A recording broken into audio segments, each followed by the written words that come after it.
5 fakta berkenaan Al-Quran, bahagian 3. Nombor 1, apabila kita bercerita tentang surah-surah kategori surah Makiyah, apakah ciri-ciri utamanya? Contoh-contohnya surah-surah Makiyah ini, ia surah-surah yang mempunyai ayat-ayat yang lebih pendek, lebih straight to the point, ya, kerana ia menceritakan tentang tauhid, tentang keimanan. Ia kurang bercerita tentang hukum hakam ataupun syariah. Yang kedua, apabila kita bercerita tentang surah-surah kategori surah Madaniyah, ayat-ayatnya lebih panjang dan lebih terperinci, menceritakan tentang syariat, hukum hakam. Contoh-contoh surah Makiyah yang saya cakap tadi yang cerita tentang tauhid, keimanan. Contoh surah seperti apa? Seperti surah Al-Ikhlas, surah Ar-Rahman.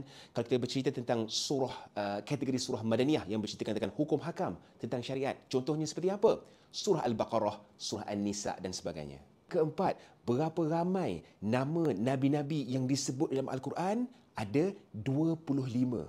Berapa lama pula Al-Quran diturunkan? Al-Quran diturunkan secara berperingkat selama 23 tahun. Dah belajar sesuatu hari ini? Kalau ya komen Ar-Rahman dan follow saya.